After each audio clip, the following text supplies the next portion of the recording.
Racikan Berita. Bismillahirrahmanirrahim. Assalamualaikum warahmatullahi wabarakatuh. Waalaikumsalam. Teman-teman, dengan saya Mulyadi dari Bang Ini Channel. Ini ada teman keroyokan lagi. Gelas itu ya langkah habis kan ya. Oke, gelas ini apa namanya? DRTV ya? DRTV apa belanja?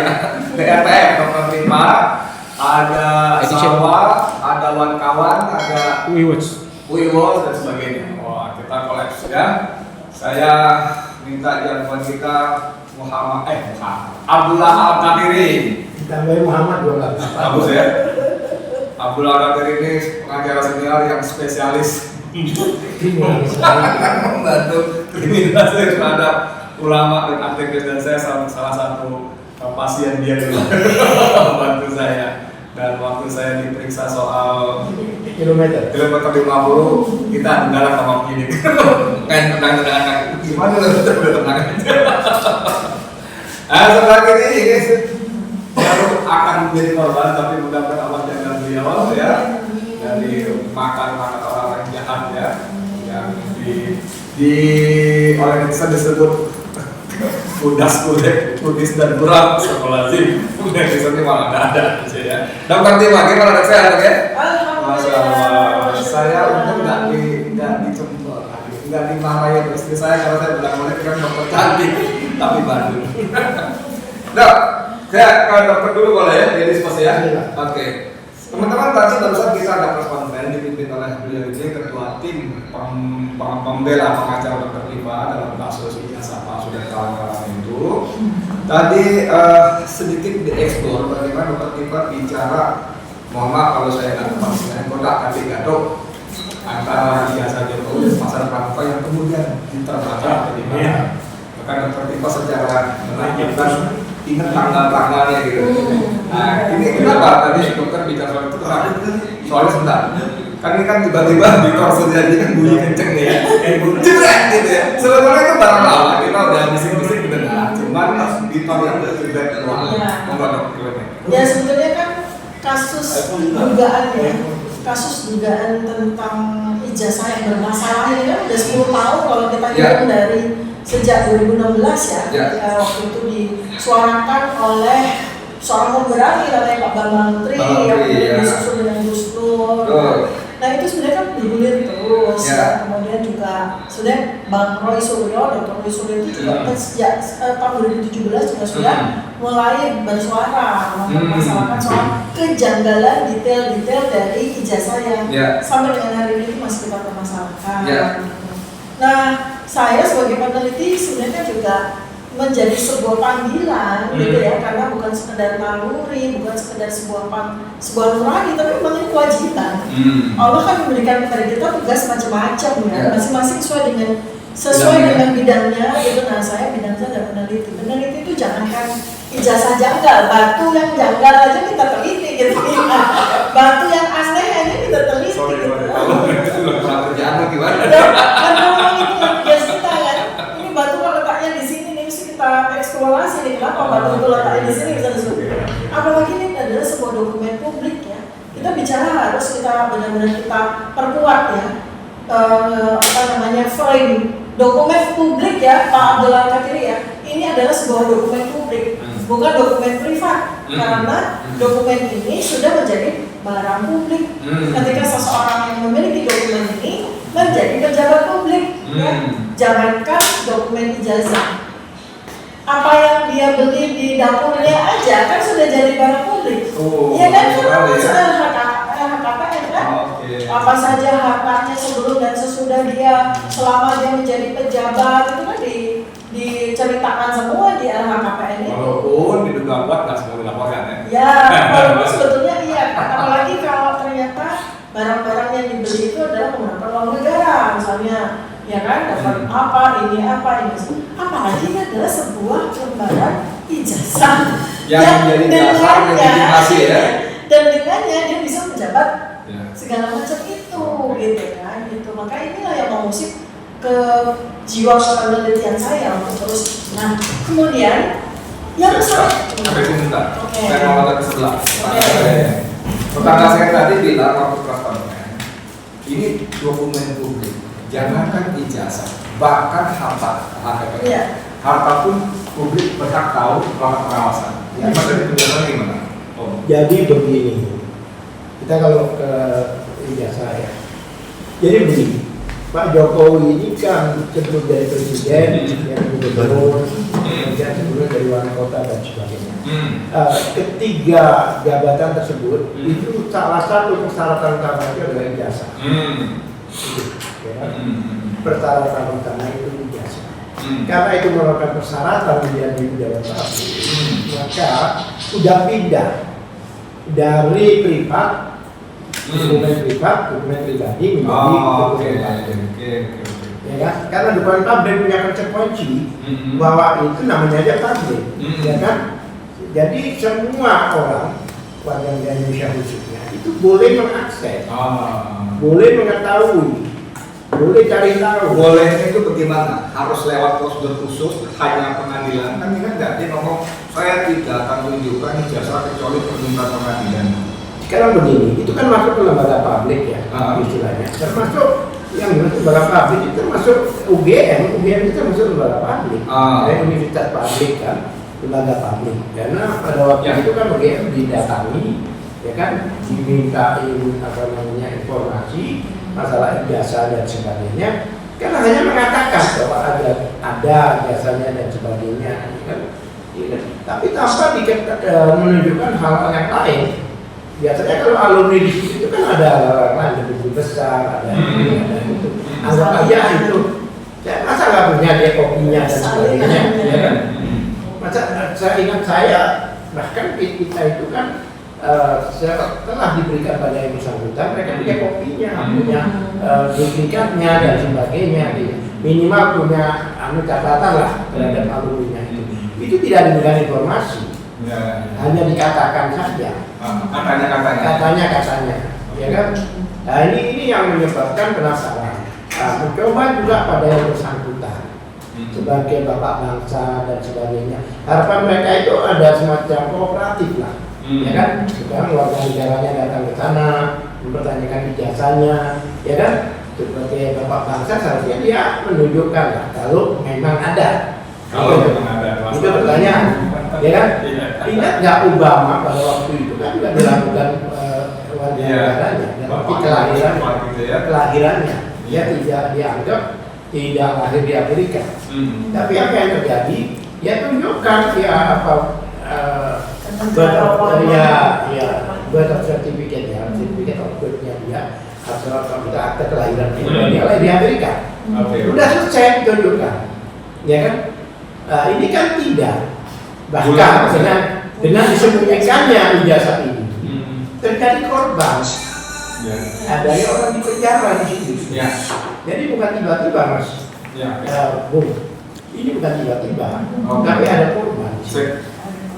Pak Dokter, saya masuk ke ini ada jembatannya, ada korban. Korbannya maksudnya Gus Nur dan Pak Menteri. Saya sempat hadir ke persidangan di sana, bareng-bareng waktu Refri Harun jadi saksi ahli. Nah, kembali ke soal tadi, saya akan tunjukkan ijazah saya kalau diminta pengadilan. Dan ternyata belum etes. Iya betul. Tadi disebut dalam press conference 35 saksi yang dihadirkan tidak satu pun mengaku melihat ijazah asli. Bahkan ketika kepala sekolah bikinkan legalisir itu, ini gimana dia sering ngeles begini tapi bergegas terus. Makanya ini kan juga sebetulnya kan pada Duranta ya, pada waktunya sekarang aja dia juga sudah bergedas lagi kalau kita pakai istilahnya balik ini dia. Kan bukankah sudah ada di pengadilan Solo nih yang dikawal oleh Dr. Muhammad Taufik nih terkait tersangka. Iya, sudah ada mediasi berkali-kali. Pada saat itu seharusnya Lanagantung di mana beliau katanya mau memperlihatkan ijazahnya di muka hakim, di pengadilan atas permintaan hakim. Enggak dilakukan juga. Malah tanggal 26 April yang seharusnya 24 April itu beliau itu harus hadir di sidang di Solo, malah pergi ke Vatikan. Hasilnya malah jadi autoimun, kan gitu ya. Jadi katanya seperti itu kan, begitu ya, katanya gitu kan, jadi alergi gitu kan. Nah, jadi ini kan kita sudah terlalu sering melihat beliau dan itu ada sebuah istilahnya, namanya orang yang punya kebiasaan berbohong.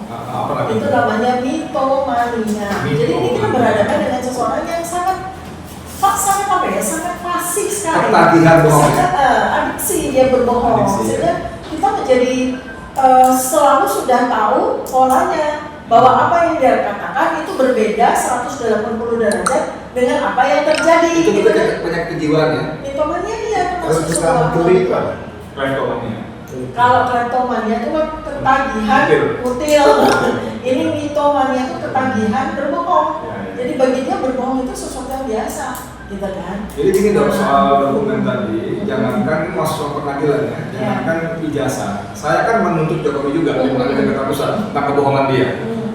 Saya 7 orang dong, ya, dari termasuk Habib Rizik dan kawan-kawan saya 7 orang menuntut. Dan waktu mediasi itu, bahkan mulai masuk sidang, itu pengacaranya yang dokter hukum itu tidak bisa membawa KTP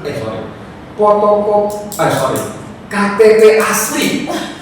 KTP aja tidak bisa loh, hanya dikasih fotokopi. Itu kan mustahil seorang dokter hukum nggak tahu bahwa itu sangat penting sebagai pemeriksaan dokumen awal. Jadi memang ada ini dong, ada main-main seperti itu. Ya, contoh ya sebenarnya itu soal bagaimana ngelesnya dia. Kalau bahasa medis adalah mitomania itu kan dia bilang, saya tidak akan menunjukkan ijazah saya kecuali diminta oleh hakim di pengadilan. Ternyata di tanggal 16 April dia malah mengundang sejumlah wartawan yang menurut klaimnya dia itu wartawan itu dia persilakan untuk melihat ijazahnya. Itu kan sudah mitomania lagi. Saya ada di situ. Saya ada di rumah dia. Katanya dia mau menunjukkan ijazahnya di depan pengadilan. Tapi di saat yang hampir bersamaan dia malah tunjukkan yang katanya ijazahnya itu di depan wartawan. Aneh banget kan. Oke, sekarang kita masuk ke misteri UPP. Universitas Pojok Pramuka. Karena pasar pramukanya orang bilang bego lo pasar pramuka pasar buruh. Dia lebih bego lagi. Gimana? Dokter tadi secara agak atraktif ya, agak kayak tadi itu gimana ceritanya? Tanggal-tanggal yang masuk diusul dan sebagainya. Oke, ya. Ini kan kembali pada sebuah, saya nggak ngerti apa kita sebut sebagai keberanian atau apa ya. Tapi ini kan karena saya bicara behavior ya, behavior. Jadi ini Pak Gatot ini dari mana nih dapat pangsit, dari mana nih tiba-tiba jedar gitu ya, membuat kita suatu tercengang dengan statement dari beliau, dan beliau tidak suka untuk menyebut nama orang loh gitu ya. Ya, dan jelas statement beliau itu sudah bukan lagi dugaan, sudah bukan lagi berlindung di balik cara untuk agar tidak delik. Enggak, benar-benar sebuah statement yang jelas, lugas, dan diulang berkali-kali secara konsisten. Kita konsisten itu kan penting ya.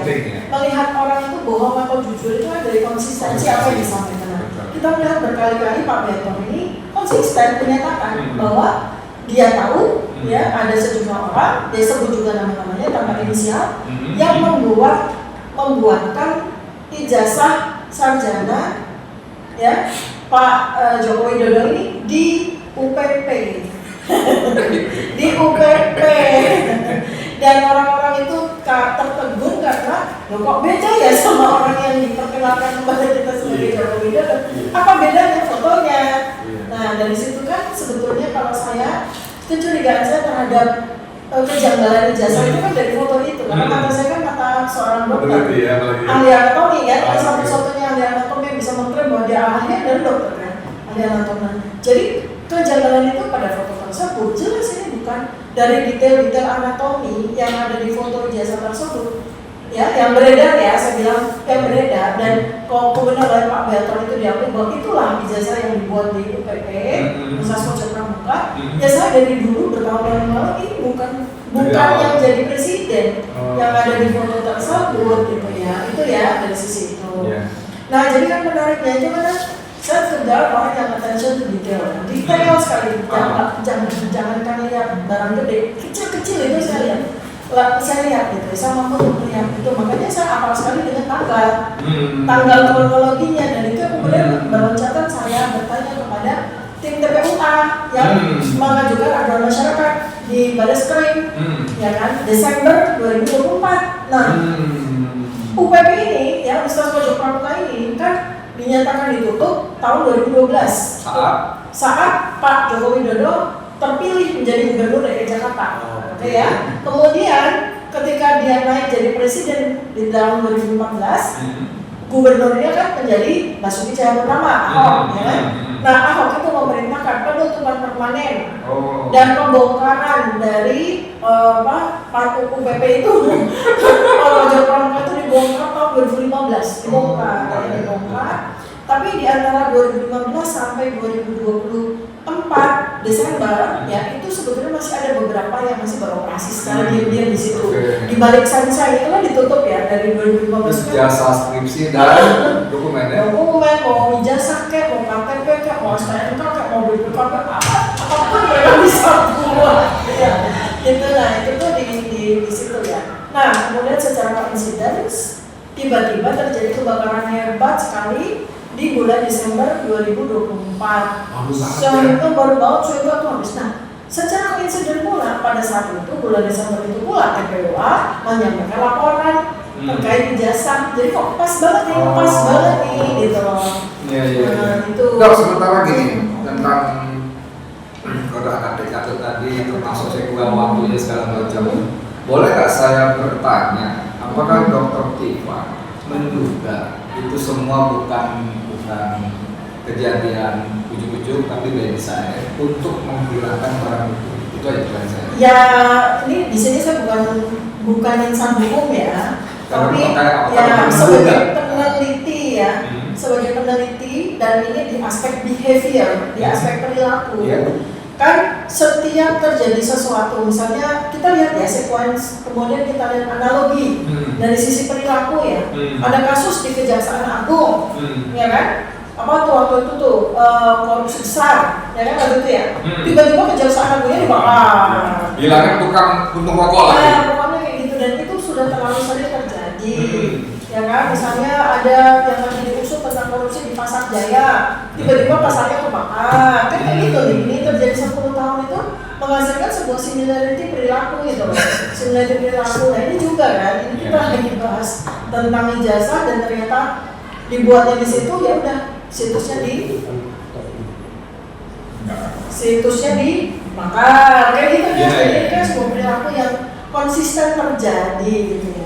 Sekarang Pak boleh jagoan kita soal penghilangan barang bukti. Ini kan, sorry ya, polisi kalau saya bilang di sini kebiasaan yang mirip-mirip dan itu dilakukan. Kita sama-sama ngalamin kayak 50 kan. Saya dipanggil diperiksa 2 kali dan diperiksa sejak 10 pagi sampai jam 11 malam. Hanya untuk sekitar 18 pertanyaan. Besoknya Rabunya diperiksa lagi jam 11 malam, total 35 pertanyaan. Makanya begitu Jokowi bilang diperiksa 22 jam, Pak Presiden ketawa kakak, sama-sama pernah diperiksa, soalnya kan paham betul kan. Nah yang saat ini saya beli ini, Om, yuk ini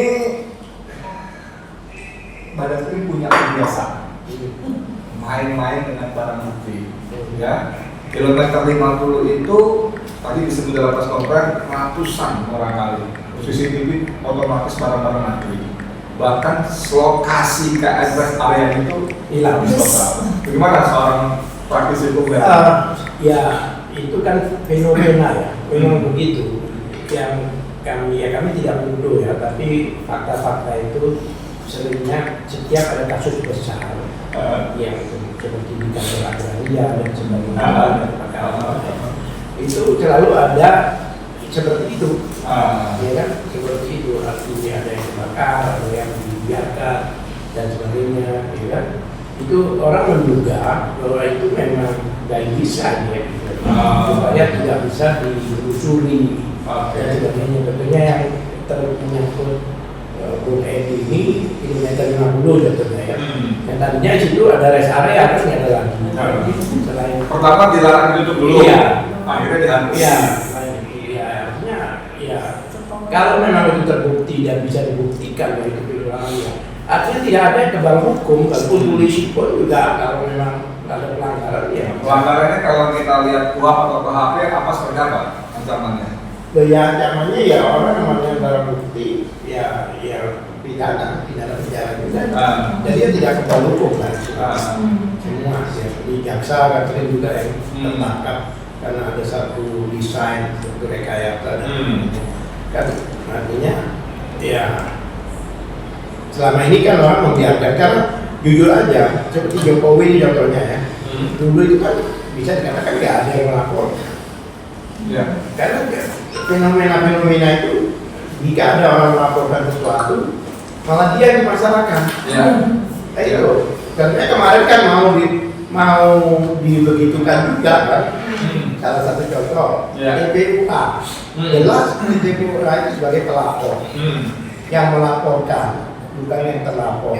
Tapi Barreskrim bilang apa? Setelah kita selidiki bahwa TPUA tidak terdaftar di Kementerian orang melaporkan maling, bukan malingnya yang diselidiki, tapi orang yang melaporkan. Jadi banyak keanehan inilah ya, bukan kita aja sebagai ahli hukum ya. Kami sudah siap dengan data-data, dengan fakta, dengan bukti-bukti yang kami ya akan adu lah argumentasi. Mereka mungkin blunder buat mereka melaporkan para peneliti. Menarik ini, dan peneliti di bidang itu gitu loh.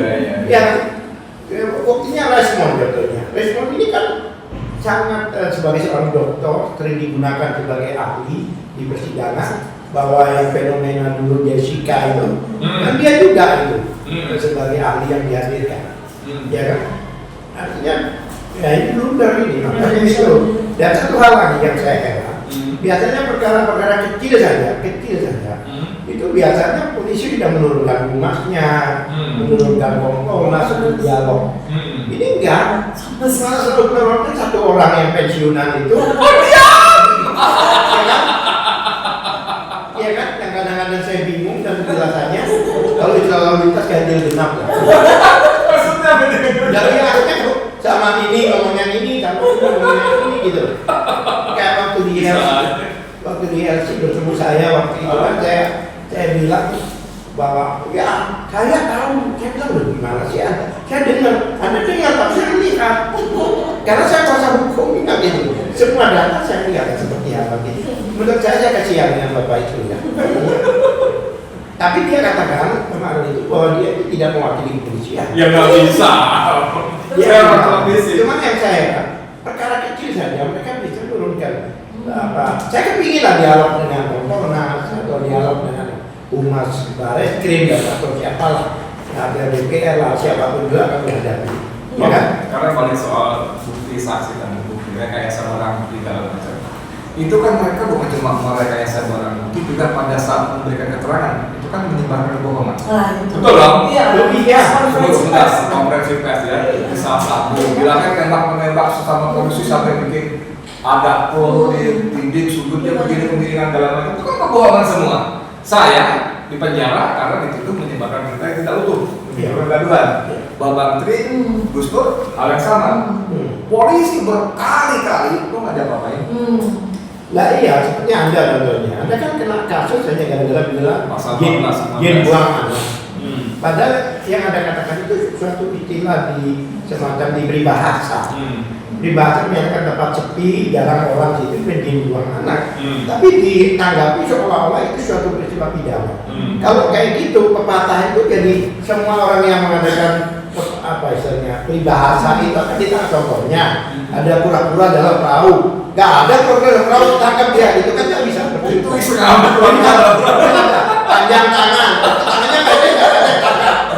Dalam ini peribahasa kok juga karena dan lucunya lagi Jokowi itu akhirnya bilang itu patah hantu. Apa bedanya? Jadi menarik. Pokoknya kalau sesuatu di kita pidana mereka ya tanda gitu. Jadi artinya begini. Kami sejak 2017 sudah mengalami hal seperti itu. Habib Rizik contohnya. Coba bayangkan, hanya ditanya mengatakan sehat, bisa ditangkap, bisa dihukum sampai 4 tahun Menyebarkan kebohongan. Dan sekarang kayak ini orang Indonesia itu kan biasa.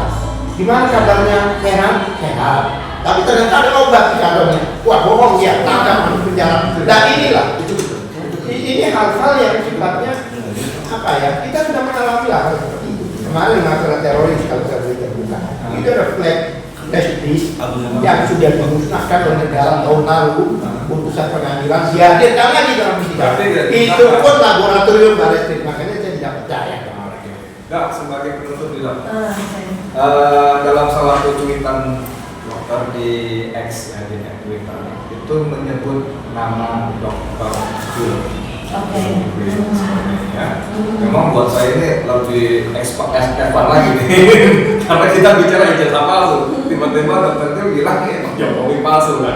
Dalam sini ada Jokowi A, Jokowi B. Ini gimana menurut dokter pribadi? Ya, ini adalah sebuah area ya, sebuah spot yang sekarang ini lagi saya teliti ya.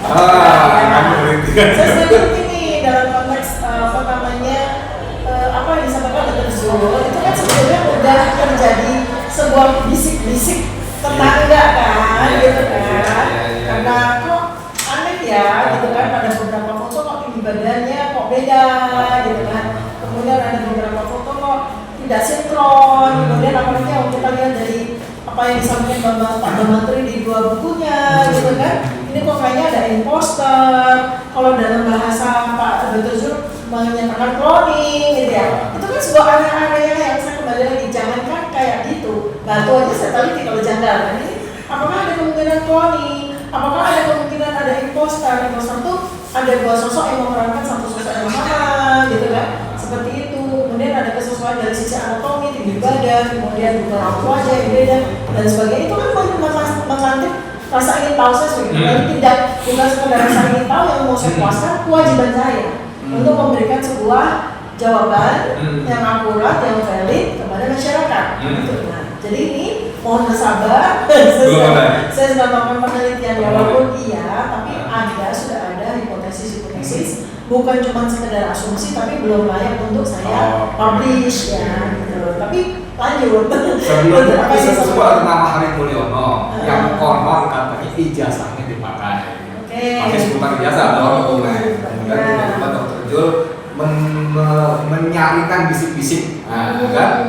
Nah, ada disebut nama saya Dulmanto, ada Dulmanto, itu dianggap yang paling dekat dan juga ini adalah Jokowi A atau B nya gitu. Gimana? Ya itu kan bagian dari sebuah mozaik pertanyaan ya, yang perlu kita jawab dengan penelitian. Jadi ada metodologi risetnya yang sekarang sedang saya lakukan ya. Jadi namanya itu science based research. Kalau polisi kan katanya scientific crime investigation. Nah, jadi sama sebetulnya gitu. Investigation juga, crime juga itu kaitannya. Mau kasih konten itu sebelum kemudian? Buat saya gini, jadi keberanian itu butuh banyak kanal, butuh banyak alat. Nah, kita ini adalah kanal. Kita ini adalah alatnya Allah untuk menyuarakan kebenaran. Ya, jadi itu sebetulnya adalah tugas kita semuanya. Karena kita jelas memiliki legal standing sebagai warga negara Indonesia, punya hak untuk menyampaikan ya, suara menyampaikan kebenaran sesuai dengan apa yang kita ketahui, dan itu dilindungi oleh undang-undang, bahkan undang-undang dasar. Jadi jangan buat kami bukan karena Anda punya kuasa. Jangan buat kami diam karena Anda punya uang untuk membuat kami diam. Tidak. Sekali Allah sudah memberikan tugas kepada kita, maka kita pantang surut. Ya, seperti itu. Mudah-mudahan Allah melindungi dan menjaga kita semuanya. Amin. Om Alga tadi mau kasih solusi? Iya, sebelumnya saya tadi kemarin itu memang benar ya. Dalam arti begini, kan kita ini kan duduk dengan konstitusi. Dalam dasar konstitusi. Pasal 28 itu menyatakan bahwa tiap warga negara itu dapat berkomunikasi maupun belajar informasi dari lembaga publik. Lalu informasi publik bahkan boleh mengambil dari situ, mengakses, kemudian memiliki, bahkan menyebarkan. Kalau memang dia nggak ada masalah, kan nggak ada masalah. Ya, itu hak konstitusi, bahkan ditekankan di putusan MK 006 bahwa semua negara itu legislatif untuk politik, bahkan apalagi mempertanyakan hal-hal yang berhubungan dengan dialog publik. Itu memang ada backgroundnya. Jadi kalau ini dilaporkan dan sebagainya, berarti mereka semua itu melanggar konstitusi. Kan begitu. Nah, ini belum closing. Saya kasih ya. Sekarang posisinya pemerintah sudah berubah. Sekarang ini yang menjadi presiden Indonesia adalah Prabowo Subianto. Yang berjanji ingin berubah, ingin mengadakan perubahan di segala bidang, menjadi better and better. Bahkan dia mensejahterakan rakyat luar biasa, ada semua kesejahteraan orang ditingkatkan. Bahkan saya dengar petani dan nelayan dibebaskan dari sementara upah buruh naik hakim dan sebagainya. Ya kan itu kan satu kesatuan ya. Dan dasarnya penegakan hukum itu tidak diperhatikan. Ya kan, jangan sampai nilai setitik rusak kasus serangan. Jangan komprehensif ya, apalagi sekarang masalah jasa palsu ini bukan hanya masalah 5-6 orang yang dilaporkan itu, tapi sudah merupakan adalah masalah bangsa Indonesia secara menyeluruh. Ya kan, oleh sebab itu saya minta ya pemerintah ikutlah ikut adil ya, dan juga DPR itu tidak perlu kita majukan ini majukan itu karena sudah bukan rakyat, ya kan? Dia harus proaktif. Misalnya panggillah mereka yang Kapolri, panggillah Barreskrim, temukan kita, ya kan? Hakimi kita di Komisi 3 sana, ya kan? Ya kan jelas, rakyat kan ingin tahu. Rakyat tidak mau ke pengadilan sebenarnya, karena ini masalah hak konstitusi. Ya, ini sudah konstitusi dilanggar, undang-undang dilanggar, peraturan dilanggar, semuanya dilanggar. Beliau ini kan laporannya Egy Sugana kemarin itu kan saksinya beliau ini, ya kan? Padahal ketentuannya baik lapor maupun saksi itu tidak boleh dilaporkan kembali asal dengan pasal pencemaran nama baik. Ya kan? Nah ini mau penegakan hukum itu tidak asal sudah hukum yang ditegakkan, kemudian keadilan berpihak. Contohnya kemarin teman-teman ada yang 12 yang diperiksa, Jokowi tidak meminta tunjangan, sama-sama klarifikasi. Ya kan? Kan beliau kan bukan menang lagi, beliau Jokowi lah. Iya, Jokowi ini kan sudah warga negara biasa, ya kan? Kalau dia dianggap sebagai warga negara, sebagai pejabat kembali karena dia ada pengawas dan antara, berarti dia tidak bisa memasukkan pasal 75 pencemaran nama baik IT, karena untuk pejabat tidak boleh melaporkan itu. Ya kan? Tapi kan tetap aja itu digunakan pasal 75B itu. Terima kasih judulnya suka-suka gue. Oke teman-teman sekalian, nanti menarik jadi bicara soal di kisah 1 jam 20 pertanyaan. Saya berimajinasi bahwa 1 jam itu bukan Jokowi yang ditanya. Imajinasi saya ya. Jadi gini, kamu kenapa 5 orang itu belum kamu tangkap? Penyidik, Pak, kamu mesti enggak ada urusan, kamu udah terima kan? Udah dikirimkan? Kurang, bilang saja. Imajinasi ya, nggak tutup. Menghayal, saya boleh kan menghayal saya punya rumah, punya kolam renang, punya mobil Maybach yang 12-13 miliar. Imajinasi.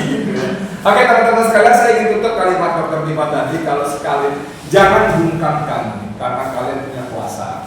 Jangan bungkam kami karena kalian punya uang. Sekali Allah perintahkan, kita menjadi alat. Kan? Karena adalah alat menyampaikan kebenaran. Kemarin waktu saya wawancara itu dengan Dr. Tipa mengutip surat Al-Isra ayat ke-81. Ya, Alhamdulillah Indonesia terjadi waktu dia al-haqu al-haqu inna ba'ila karena jadi kebenaran itu baru bisa muncul bila didatangkan, diusung, didatangkan, dibawa dengan alhamdulillah. Mudah-mudahan kita semua adalah bagian yang Allah pilih ya, untuk membawa kebenaran, mengusung kebenaran sehingga kebatilan akan hancur. Amin ya. Amin. Demikian mudah-mudahan bermanfaat. Saya Edi Mulyadi. Assalamualaikum warahmatullahi wabarakatuh.